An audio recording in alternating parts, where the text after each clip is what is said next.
এ ক্ষমতাওয়ালা, এ টাকাওয়ালা, এমপি মন্ত্রী, ভালো করে শোনো,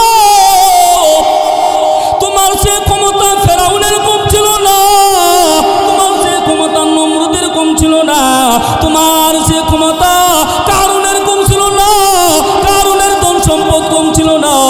এত ক্ষমতা থাকার পরেও কারুন নিজের বাঁচাইতে পারে নাই, ফেরাউন এত ক্ষমতা থাকার পরেও ফেরাউন নিজের বাঁচাইতে পারে নাই। তাহলে তুমি বলা তোমার ক্ষমতা তোমারে বাঁচায় না? না, তোমার শক্তি তোমারে বাঁচাই না, তোমার ক্ষমতা তোমারে বাঁচাই না, বাঁচানোর মালিক কি? এবার আসেন মুমিনের 3 নাম্বার গুণ। ইন্নামাল মুমিনুনা আল্লাযীনা ইযা যুকিরাল্লাহ ওয়াজিলাত কুলুবুহুম ওয়া ইযা তুলিয়াত আলাইহিম আয়াতুহু যাদাতুহুম ঈমানা ওয়া আলা রাব্বিহিম ইয়াতাওয়াক্কালুন। মুমিনের 3 নাম্বার গুণ, ওয়া আলা রাব্বিহিম ইয়াতাওয়াক্কালুন। মুমিনের 3 নাম্বার গুণ, মুমিন বান্দা যারা, কামেল বান্দা যারা, পরিপূর্ণ মুমিন বান্দা যারা, ওদের 3 নাম্বার গুণ হইল ওই বান্দাগুলো সব সময় মওলার উপরে তাওয়াক্কুল করে, সব সময় আল্লাহর উপরে ভরসা করে। এরকম মানুষ আছে না নাই? এ দোকানদারওয়ালা, এ রিক্সাওয়ালা, এ ঠেলাগাড়িওয়ালা, এ বাসের ড্রাইভার, এ অটো ড্রাইভার, তোমরা শুনো, আজকে তোমরা রিক্সা চালাও, এ ভাই তোমার সংসার কেমনে চলে? ওই ভাই ডাক দেমন, হুজুর আমার রিক্সা না থাকলে আমার সংসার চলতো না। এ ভাই তুমি কেমনে চলো? আমার সিএনজি যদি না থাকতো আমার সংসার চলতো না। এ ভাই তুমি কেমনে চলো? আমার একটা সন্তান আজকে সৌদি আরব থাকে, আমার একটা সন্তান মালয়েশিয়া থাকে, আমার ওই সন্তান যদি টাকা পয়সা না দিত আমি চলতে পারতাম না। এ হুজুর আমার একটা দোকান আছে, হুজুর আমার দোকান যদি না থাকতো আমার সংসার চলতো না, না খাইয়া মারা যাইতাম। এ ভাই তুমি কেমনে চলো? হুজুর আমার একটা গাভী আছে, হুজুর ওই গাভীর দুধ দহন করে বিক্রি করে আমার সংসার চালায়। হুজুর আমার একটা ট্রাক আছে, একটা বাস আছে, হুজুর ওইখান থেকে হাজার হাজার টাকা পয়সা আছে। আমার যদি ট্রাক গাড়ি না থাকতো আমার সংসার চলতো না। এরকম মানুষ আছে না নাই? এ রিক্সাওয়ালা, এ সিএনজিওয়ালা, এ অটোওয়ালা,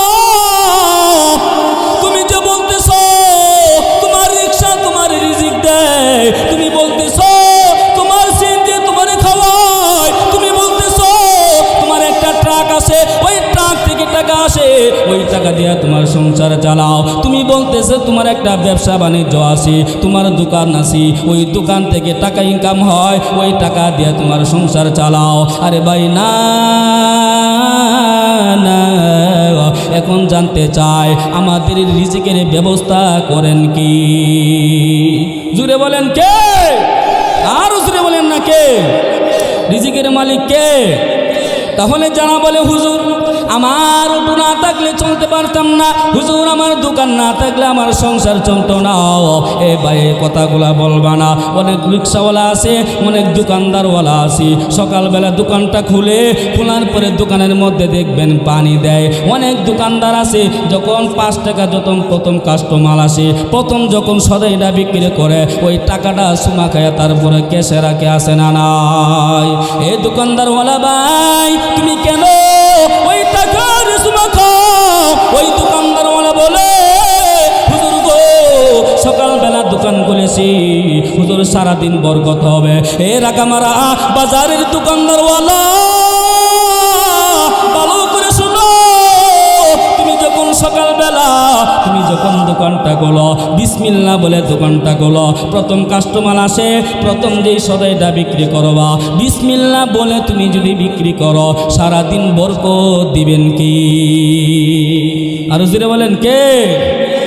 এই জন্য মুসলমান রিকশার উপরে তাওয়াক্কুল করা যাবে না, এ ভাই সিএনজির উপরে তাওয়াক্কুল করা যাবে না, ব্যবসা বাণিজ্যের উপরে তাওয়াক্কুল করা যাবে না, এ মুসলমান আল্লাহর সৃষ্টির উপরে তাওয়াক্কুল করা যাবে না। অনেক মানুষ আছে, এ ভাই তুমি কেমনে চলো, আমার গায়ে অনেক শক্তি, আমার গায়ে অনেক জোর আছে, আমার দল এখন ক্ষমতায়, আমি ক্ষমতা লইয়া আমি মানুষকে ফান্দে ফালাইয়া লক্ষ লক্ষ টাকা ইনকাম করে, আমার যদি শরীরে জোর না থাকতো, আমার যদি ক্ষমতা না থাকতো, তাহলে আমি চলতে পারতাম না। এরকম মানুষ আছে না নাই? এ ক্ষমতাওয়ালা, এ টাকাওয়ালা, এমপি মন্ত্রী, ভালো করে শোনো, তোমার সে ক্ষমতা ফেরাউনের কম ছিল না, তোমার সে ক্ষমতা নমরুদের কম ছিল না, তোমার সে ক্ষমতা কারুনের কম ছিল না, কারুনের ধন সম্পদ কম ছিল না। এত ক্ষমতা থাকার পরেও কারুন নিজের বাঁচাইতে পারে নাই, ফেরাউন এত ক্ষমতা থাকার পরেও ফেরাউন নিজের বাঁচাইতে পারে নাই। তাহলে তুমি বলা তোমার ক্ষমতা তোমারে বাঁচায় না, না তোমার শক্তি তোমারে বাঁচায় না, তোমার ক্ষমতা তোমারে বাঁচায় না, বাঁচানোর মালিক কে? আরো জোরে বলেন, বাঁচানোর মালিক কে? আল্লাহ। এই জন্য মুসলমান শক্তির উপরে তাওয়াক্কুল করা যাবে না, জমি জমার উপর তাওয়াক্কুল করা যাবে না, সর্বক্ষেত্রে সর্বহালতে এ মুসলমান তাওয়াক্কুল করব কার উপর? বড়